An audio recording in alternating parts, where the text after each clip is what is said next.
Oh, Shrek stuff. Considering its impact, it's Hi, lovely. How you doing? Thank you for the fishy. hard to believe the last Shrek movie came Shrek out products. well over a decade ago. Somehow, this iconic saga of films has avoided becoming some estranged, How's faded work memory been? of the 2000s and actually managed to stay culturally relevant years later. What kept it going? Was it the endless memes, the spin-offs?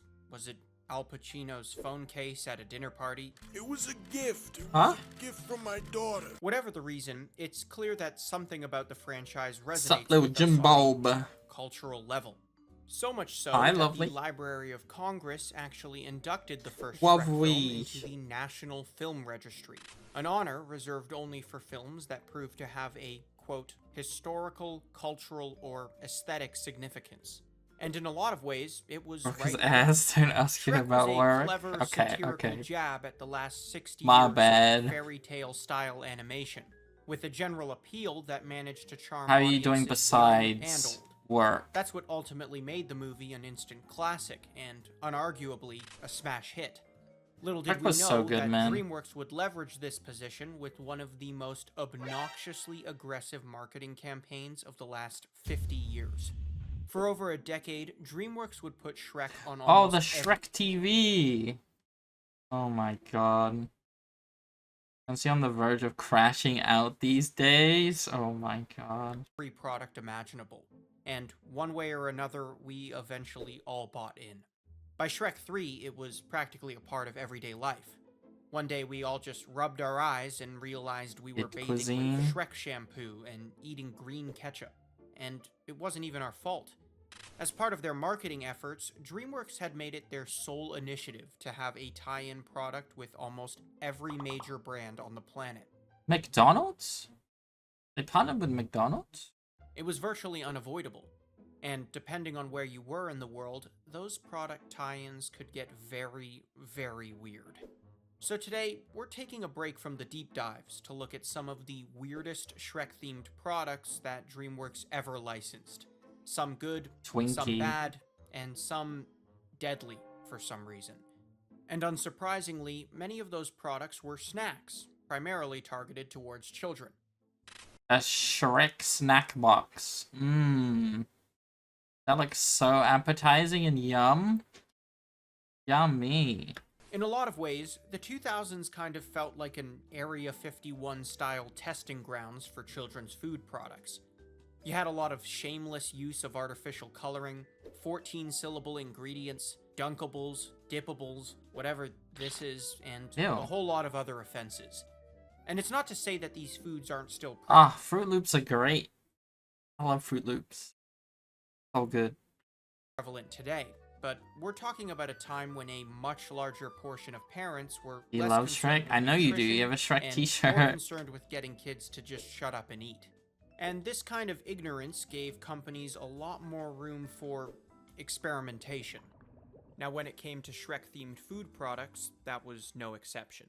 I have two? Oh, my bad, my bad, my bad. Heinz Shrek ketchup.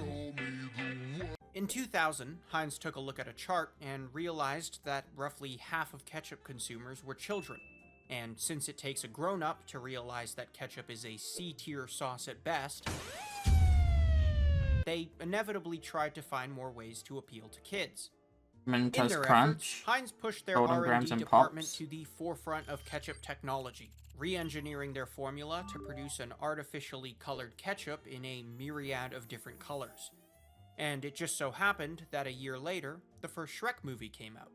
So, Heinz performed the intellectual equivalent of banging two rocks together and marketed their green ketchup as Shrek Ketchup. Oh, who would eat that? Shrek Up. And for Shrek those of up. us old enough to remember, Heinz colored ketchup was a total hit, making quite a respectable 6-year run from 2000 to 2006. Unfortunately, toward the end of the product's life cycle, parents were starting to get a little suspicious. Look at that. That looks so bad. Yum. That is not yum. You've never touched that shit? Yeah, look at it. About the product's ingredients. And rightfully so. Turns out Heinz had chemically re-engineered their ketchup to the point where they legally could not call the product tomato ketchup. Oh. Maybe in hindsight, releasing mystery color wasn't such a good idea. Mystery colors?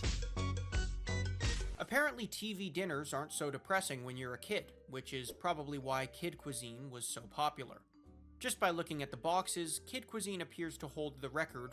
Did you have these as a kid? Lovely. I've never heard of these before. Never had anything like this. Miss Kid Cuisine? For having the highest You amount did? of unidentifiable substances Ew! Ew! Ew! in its frozen meals, which is a Ew! record no food product should ever have. And apparently, the Shrek-themed dinners were no exception. Originally advertised for Shrek 2, these meals included Shrek-shaped nuggets, Shrek-shaped mac and cheese, and the ever-infamous swamp pudding, which... Ooh. Swamp pudding was a special treat as a kid, because you were broke. We never had anything like this as a kid, though. They weren't anywhere on our shelves, the ready-made meals for kids. We had nothing like this. advertised the ability to turn your tongue green. This marketing gimmick would go on to be mimicked by countless other products throughout the decade, and in my opinion, really exhausted itself by the time we got to Shrek Cheetos. Later on in 2010, Kid Cuisine would bring back the tie-in to promote Shrek Forever After, this time with a contest. That's right, if you were one of the lucky few to pull the coveted green tray from specially marked packages, you were granted the chance to win a trip to Universal Studios. Oh shit!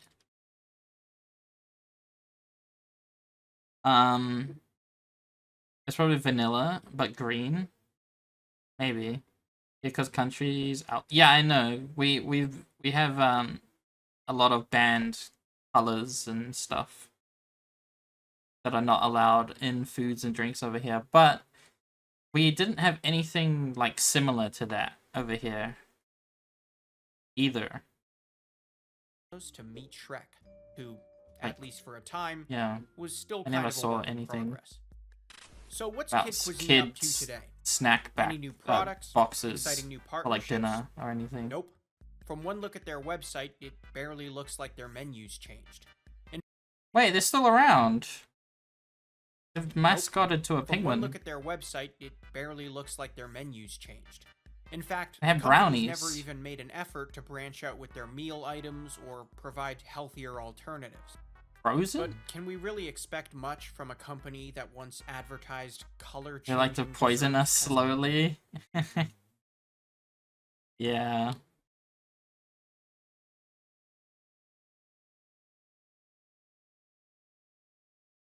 You eat it like once a year.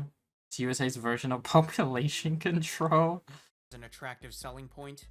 I don't think so. For the entirety of the decade, Shrek's main marketing ploy was green-colored everything. Green ketchup, green tongues, green popcorn, green... Green popcorn? What the fuck? It was shit, but you did it for nostalgia. Fair enough. cream. It had kind of gotten out of hand. But when it came to I'm this so marketing hungry. tactic, no other product Go get yourself a Shrek Kids Cuisine. Mmm, yummy. curdles the tongue more than Nesquik's limited edition swamp-flavored syrup. Oh. And no, that's not a joke. This Spanish label directly translates to swamp flavor, but apparently the actual taste was more akin. They don't exist? For a Shrek Twinkie? You could probably find them on eBay. People preserve a lot of food, you know. On eBay, you can go find them and buy like old food. Ew. Why not? To sour apple. You're hungry, aren't you? From what I can tell, this product was widely And you like sold Shrek, throughout right? South America and Europe, but Perfect all I combo. could really find were Eastern European commercials from 2004. So if you've ever wanted to hear a Hungarian voice actor Nuh-uh. literally moaning for swamp milk, well, look no further.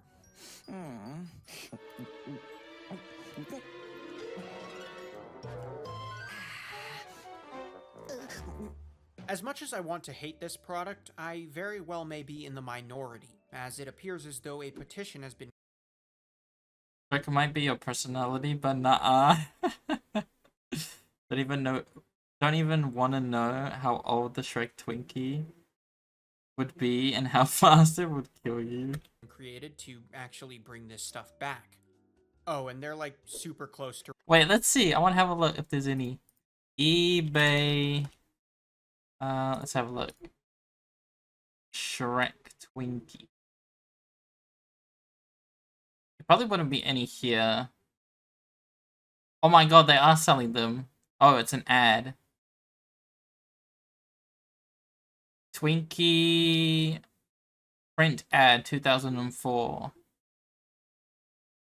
Very rare vintage Shrek Twinkie green flat box.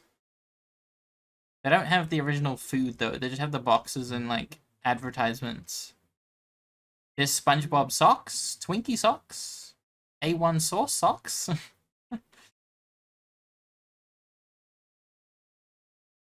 What was the other one?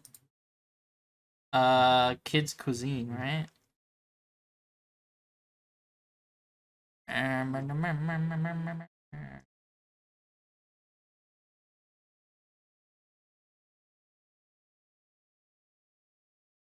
See if they have any Kids Cuisine.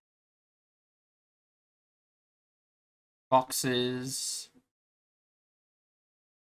It's just the original marketing boxes. $70 for a box. That's insane.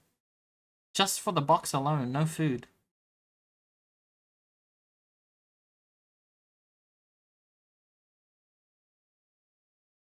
That's crazy. Maybe you can't just buy old food here. I don't know. But I've seen videos of people ordering stuff off of eBay. Like really, really old food items and eating it on videos and stuff. I don't know.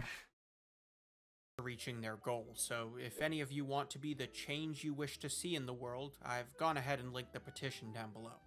Vintage. Shrek Twinkies, or Shrinkies, were a Hostess tie-in product that was released exclusively for Shrek 2 and Shrek Forever After, boasting the same great Twinkie taste but with a Shrek-colored cream filling. Twinkie would be all green and not just a filling. That oddly Cream filling. appears to contain some sort of preserved Shrek essence, and it is a trend I am all too glad has come and gone. And it seems I'm not alone in thinking this. In a presentation to the United States Senate, Senator Tom Harkin of Iowa also voices his distaste for Shrek Twinkies in what may be one of the funniest 2 minutes in American politics. Many, as I said, advertisements for junk food snacks use characters popular with children. Here's Shrek advertising It's Twinkies. Shrek. I kind of like Shrek. And now using Shrek to poison our kids. Twinkies. Green Twinkies with a green filling in them. Nutritional value, 0. Shrek now becomes a bad guy. Kids see Shrek and they like Shrek. They saw the movie. Shrek has a powerful appeal to kids' minds. I kind of like Shrek. I kind of like Shrek. McDonald's cup scam. Shrek 4 in 2010, McDonald's would offer Shrek-themed drinking glasses for $2 a piece alongside any order. The glasses featured all the characters we knew and loved. One for Donkey, Fiona, Shrek, and Puss in Boots. And strangely enough, this glass, yes, this specific glass, ended up costing McDonald's millions. Turns out, some of the designs on the glasses contained high traces of cadmium, a chemical that, in high enough concentration, is basically poison. Oh, Jesus. And thanks to an overly informative article covering the controversy, I now know way too much about cadmium. Essentially, this chemical is commonly used as a pigment for coloring glassware, and is pivotal in producing the colors orange and yellow. This is where Puss in Boots comes in. Right. Since the color of the character was primarily orange, the cup would end up wildly exceeding the FDA's pre-approved limit for cadmium. Ooh, So McDonald's took yikes. the proactive approach and recalled every single glass. In an effort to round up as many as possible, the company offered to buy back customers' glasses for $3 each, And since they were originally sold for $2, consumers could actually turn a profit. Of course, McDonald's would lose money in the process, but as far as they were concerned, it was a much better option than a class action lawsuit. Yeah. In the end, the company ended up recalling over 12 million cups, losing millions of dollars in the process. Considering the events, some might actually applaud McDonald's for their proactive response, but don't be fooled. This is the same company that got excited about putting cartoon ears on minimum wage workers. Wait, they did that? They made McDonald's employees wear Shrek ears? Man, if I was forced to do that, I'd be like, no, fuck that. Are you kidding me? And it does not get more evil than that. I'm already at a job that I Seems don't when like. It comes to Why Shrek would you marketing flops, put on no other ears? sequel had it worse than Shrek Forever Oh After. my god. Along with the glassware scare, the film also received backlash when DreamWorks greenlit a promotional partnership with a men's fashion magazine. V-Man, the publication in question, decided to use Only Shrek's here, creative nowhere license else. by superimposing That's the film's crazy, man. characters into racy photo shoots alongside What the suggestively fuck? clothed models, resulting in one of the most tasteless and awkward marketing campaigns I have ever seen. I mean, look at this. Not even Shrek wants to be there. Of course, V-Man's attempts to You have market the movie food? to adults fell on deaf You have ears. kids' cuisine, DreamWorks yummy, yummy issued a public goodness. statement regretting the partnership. Ouch. All The my first honorable chemicals mention in the world of and Shrek preservatives. marketing goes to Vidalia onions. Yummy. In this day and age, there really aren't many clever ways to increase the sale of onions. There's really not much to them. But Vidalia got creative and partnered with DreamWorks in 2010 to promote Shrimp just that, tacos. onions. And by God, it worked. Turns out an easy way to increase sales by over 30% is to stick a cardboard cutout of Shrek in front of your product. Ah, yes. That's exactly what Vidalia did. Bam. Seems like as long as Shrek was on the cover, kids were interested, and sales of Vidalia onions inevitably skyrocketed. Is this kind of a testament to the manipulative marketing power of child mascots? Probably, but at least in this case it wasn't Twinkies. True, it's kind of okay. I mean, it's better than Twinkies for sure. It's onions. But still, yeah, you're still manipulating kids. Throughout Shrek's 10-year marketing run, McDonald's would produce countless Happy Meals, toys, and specialty menu items to promote Shrek movies. But no item came close to being as weird as the Shrek Ravioli Dippers. What the Exclusively fuck? sold in Australia, Australia? this pasta-based menu item was served as a limited-time meal to promote Shrek the Third. Of course, the reason it comes across as so bizarre is because it bears absolutely no resemblance to any specific food at all. I mean, Wait, no, I remember those little tongs. I do remember the tongs, but I don't remember the pasta kit and all that shit. the Shrek-shaped ravioli barely looks like pasta. I've and seen for those some the reason, hand it's meant tongs to be before. I think eaten we had with some. tongs? This Shrek Boyardee is just another of McDonald's numerous attempts at trying to put pasta on the menu, which is something they literally can't stop trying for some reason. As for me, I'll just stick with my Shrek shake and fries, thanks. Yum. Healthy diet. In 2004, NASCAR legends Tony Stewart and Bobby Labonte would make DreamWorks history when they sported custom Shrek 2 liveries on their cars in 2004. Oh my god. And while these paint schemes made impressive display pieces in die-cast form, nothing came quite as close to the legendary collectability of the action figures. That's right, these were Shrek. McDonald's coats their fries in what's essentially plastic, but the fries never actually rot. Oh, really? Interesting. actually made for some reason, and to this day the target demographic eludes me. But in a sport where sponsorships are practically ingrained into the lifeblood of the sport itself, Yummy it doesn't microplastics. surprise me that people bought these things. I mean, this is the same organization that We love sold an entire night microplastics, of don't racing we? to a children's movie. TNT Sports presents the SpongeBob SquarePants movie 300. SpongeBob. You don't eat I think McDonald's? we can all agree that when it came to movie marketing, Shrek was an absolute force that was rivaled by very few films in terms of sheer marketing power. To this day, the Minions. level of cultural virality that the franchise Banana. still maintains is actually quite impressive, considering the last movie came out over a decade ago. And now, with rumors of a fifth Shrek installment finally in the works, Wait, there's another one? Oh shit. I didn't know there was a fifth. You don't eat any fast food? That's good. That's good. Always make your own food, because you know exactly where everything comes from, you know? Ugh. there won't be much we can do when Or like, you know, you advertisers can prepare once it again your own start way. seeing green. Put your own stuff in Thanks it. for watching. Interesting. That's... Oh my god.